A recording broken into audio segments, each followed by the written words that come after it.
Привет, привет, привет, песеры, с вами Морж, понедельник, 15 мая у нас на календаре, блин, охренеть, уже полмая прошло, время летит, просто не успеваешь за ним следить, скоро уже лето, пора уже начинать думать на самом деле что-то по отдыху, уверен, что лето будет пустое, футбольных соревнований особо не запланировано, значит в игре тоже ничего происходить особо не будет, так что явно можно брать спокойненько отпуск, хотя бы недель на пару, так сказать. Но у нас селекция Ювентуса сегодня, плюс избранные игроки серии А, ну и, конечно же, новые соревнования нам тоже добавили. Соревнования, к сожалению, по классике, это J-лига, вот именно для этой лиги можно брать, собственно, японцев за номинальные контракты. Больше, я думаю, их использовать вы, по крайней мере, нигде не будете. Хотя, конечно, для жителей Японии, наверное, свои интересные, возможно, у них кто-то собирает их фулл-клубы и даже тратится на эпиков этих клубов.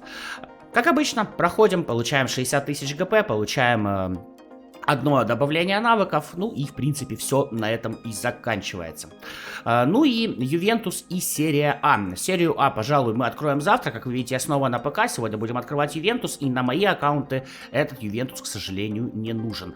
По серии А хочу просто сказать пару слов, честно. Ну вот продаете вы это за золото. Ребят, ну сделайте красивый дизайн карточек. Ну почему он вот такой? Почему его не сделать, там, не знаю, как-нибудь на фоне флага Италии, как-нибудь красивенько, еще чего-то? Ну, обертка должна быть, вот, ну, блин, даже самая вкусная конфета без яркой обертки не привлечет внимание ребенка.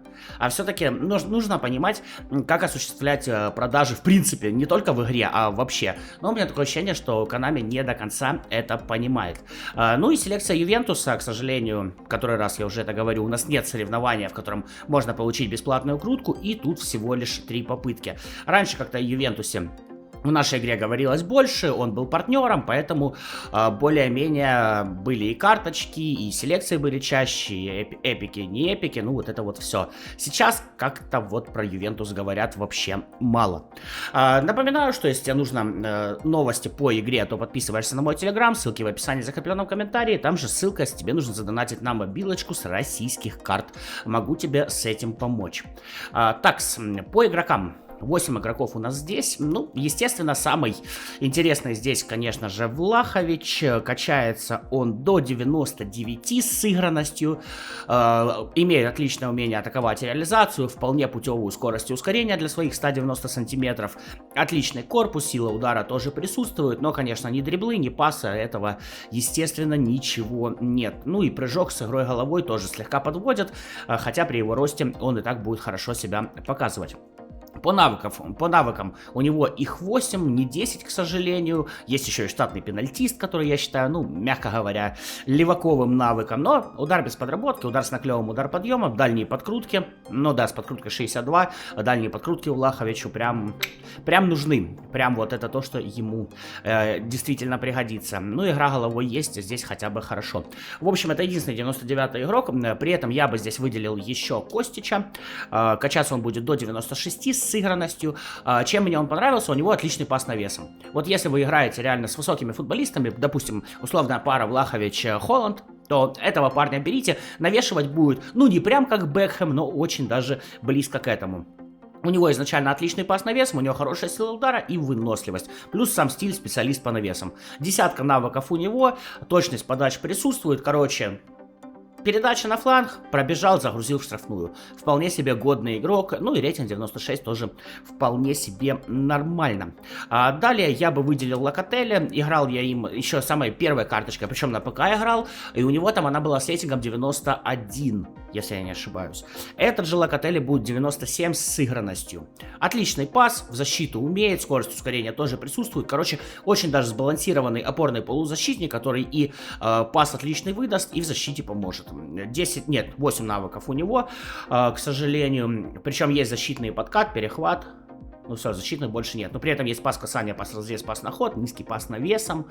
Вот, и хитрость. Вполне себе, тоже могу вам его рекомендовать. Игрок крайне приятный на поле.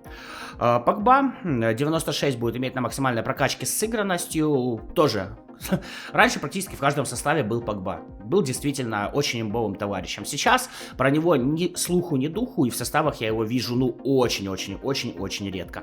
В защиту, как видите, не умеет вообще практически. Да, отличный рост, да, стиль от штрафной до штрафной, но это чисто игрок на атаку. То есть, в принципе, умение атаковать для его позиции и рейтинга 82 на первом уровне у него большое. Вот, но реализации при этом нет. Ускорения тоже особо нет. Короче, Погба стал, ну, таким, хрен пойми каким. И при этом занимает он только одну позицию, это центральный полузащитник. 10 навыков у него, что хорошо. Тоже есть штатный пенальтист, нахрен ненужный. Ну, эластика, марсельская рулетка. Ну, не знаю. Удары с наклевом, пас касания. Подкрутка. Ну, подкрутка, кстати, у него присутствует, на удивление. В принципе, неплохо. Неплохо. 96-го можно взять. А больше здесь я бы никого и не выделял. Да, для фанатов Ювентуса, конечно, любой игрок, которого у него нет, будет очень даже хорошо. Но, мне кажется, для не фанатов Ювентуса, если просто вы хотите хороших игроков в свой состав, больше выделять здесь некого. Ладно, 3 попытки. Давайте посмотрим, кто мне выпадет. Вот, по сути, идеальный улов был бы. Это Влахович, Локотелли и Костич. Ну вот, мне кажется, вот так вот. Было бы очень даже здорово. Но, сами знаете, рандом вещь... Ой, рандом вещь беспощадная, поэтому выпасть может вообще все что угодно. А начинаю я с 5-го номера, и это Локотелли. Ну что ж, неплохо. Конечно... Не радует то, что Ювентус перестал быть партнером. Всегда я импонировал этому клубу.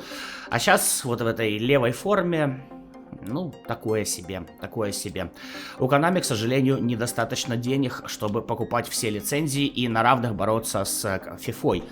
И, наверное, это плохо. С другой стороны, у них недостаточно денег, потому что они самые глупые. Ну, к сожалению, глупые. Можно сделать миллион вещей в eFootball прекрасных, которые приносили бы им дополнительные деньги. Но ведь не делают же. Не делают вообще. Костич, ну, пока иду 2 из 2, так сказать. Вот если все это дело закончить Влаховичем, будет вообще просто замечательно. Неплохо, неплохо, неплохо. Почему мне на мобилке так не везет, когда нужные игроки мне вообще абсолютно не выпадают? Ну и да, у нас есть...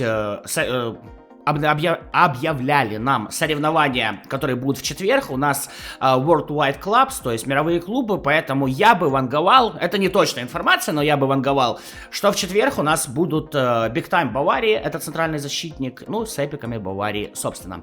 Нет, 3 из 3 меня не дает, выпадает Данила, ну и... С одной стороны, у него мой любимый стиль для крайнего защитника. Это не, у него атакующий защитник. А что, я думал, что обороняющийся? А я почему-то думал, что обороняющийся. Ну, Данила вряд ли будет интересен, если честно. 7 навыков. Что-то в защиту умеет, но не агрессивный при этом. Скорость ускорения, пас навесом.